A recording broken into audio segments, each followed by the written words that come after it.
Most farmers lose money before a single seed even hits the ground, and they don't even know it. The secret, it's not in the seeds, it's not the fertilizer, it's what you put your seeds into. Today, I'm going to show you exactly how to make cocopeat from scratch, how to properly fill your seedling trays, and how to plant seeds the right way. So every tray you set down gives you the best possible germination rate.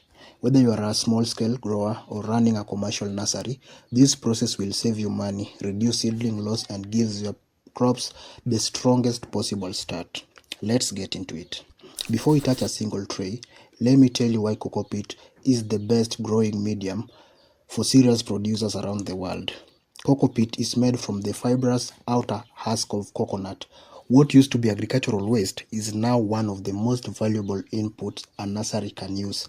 Here's why growers swear by it.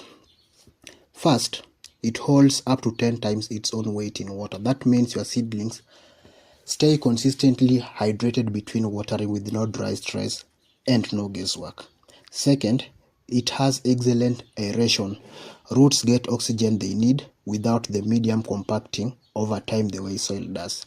Third, its natural pH is neutral, somewhere between 5.8 to 6.8, which is the very sweet spot for most vegetables and herb crops. Fourth, it's naturally resistant to mold, fungus, and harmful bacteria. That gives your seedlings a cleaner, healthier start from day one. And fifth, it's sustainable.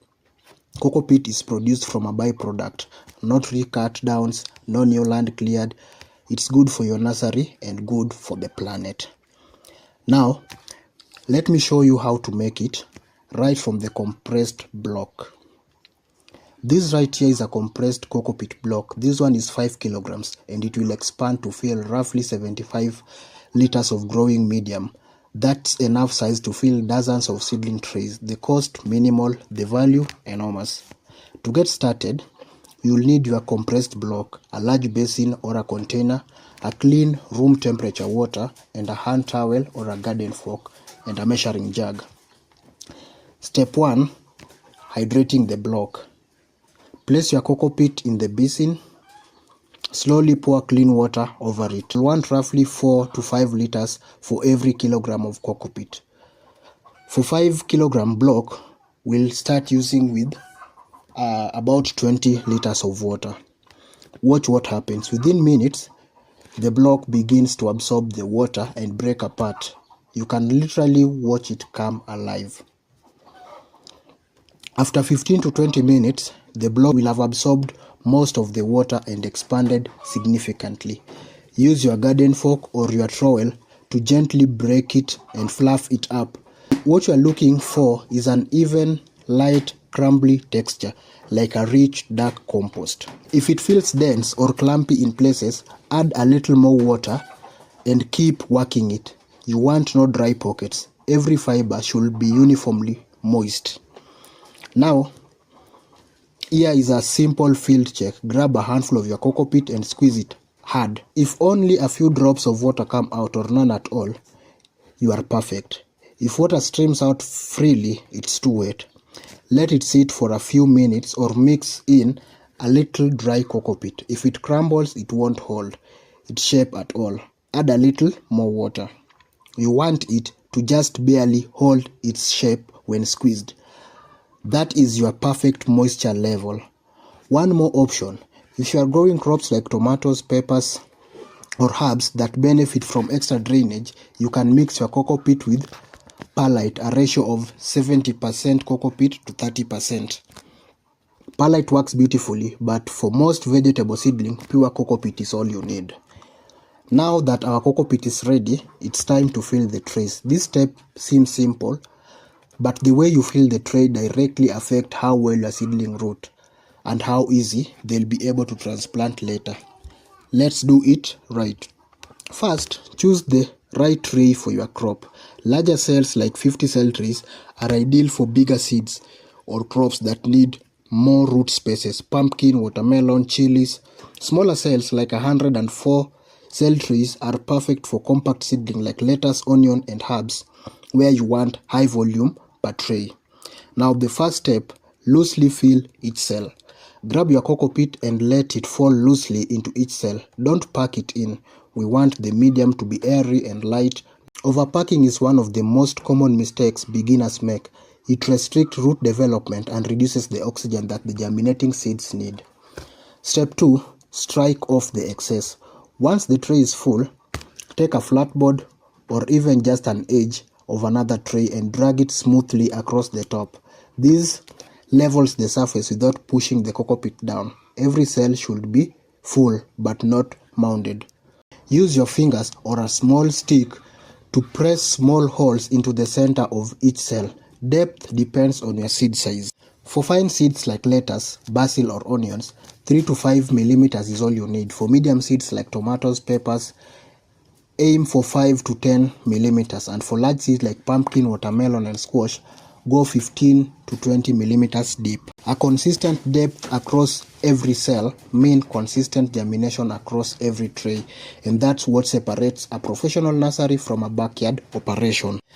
Now, for the moment we've been building towards planting the seeds, this is where patience and precision pays off. The golden rule: 1 seed per cell. I know it's tempting to drop 2 or 3 as insurance, but that creates competition between seedlings, makes thinning harder and wastes seeds. Trust the process and trust your cocopeat. For very fine seeds like basil and lettuce, use a toothpick moistened with water to pick them up at a time and place them precisely in the hole. For larger seeds, use your fingertips. They work perfectly. Once your seeds are placed, gently pinch a little cocopeat over the hole to cover the seeds. Don't press down, just let the cocopeat fall naturally over the seed. One important note: check your seed packet before you cover. Some seeds actually need light to germinate, like certain lettuce and celery. For those varieties, skip the covering entirely and leave the seeds exposed to the surface. Now water the tray using a fine mist or gentle rosehead. It's not a strong jet that can dislodge the seeds or wash them to one side. The goal is to settle the cocopeat around the seeds without disturbing its displacement. Your cocopeat should darken evenly across the entire tray. If you see dry patches, go back over those areas with another gentle pass. And finally, label every tray before it goes anywhere. Crop name, variety and date planted. This sounds obvious, but mixed up trays are a headache you don't want during transplanting time. Once your trays are planted, here's what to do next to maximize germination. Most vegetable seeds germinate between 20 and 28 degrees Celsius. If temperature drops in your area, use a seedling heat or mat or place the trays in a warm, sheltered spot. Keep the medium consistently moist, never waterlogged and never dry. Check your trays morning and evening. Cocopeat will lighten in color as it begins to dry out. That color change is your visual cue to water. After germination, which typically happens in 3 to 10 days depending on your crop, your trays will need 6 to 8 hours of bright indirect light each day. In the first few days, you can place a clear humidity dome or a sheet of plastic over your trays to retain moisture and warmth. This speeds up germination, but remove it as soon as your seedlings emerge to prevent dumping. Seedlings are typically ready to move to their final position in 3 to 5 weeks when they have 2 or 4 true leaves, and when the root ball holds the cocopeat plug together cleanly when you pop it out of the tray. The root structure should be white, firm and branching.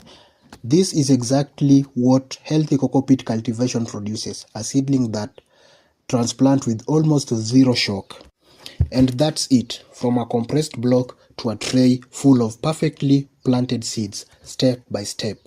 If you follow this process, you are going to see a real difference in your germination rates, your seedling quality, and your overall crop consistency. It's not complicated. It just has to be done the right way. Let me know in the comments, what crop are you starting with cocopeat? I read every single comment and I would love to hear what you are growing. If this video gave you value, do me a favor.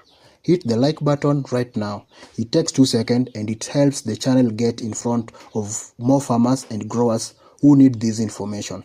Subscribe and turn on notification. We post practical agribusiness content every single week, from seedling production to commercial growing systems to farm business strategy. Until next time, keep growing smart. I'll see you in the next video.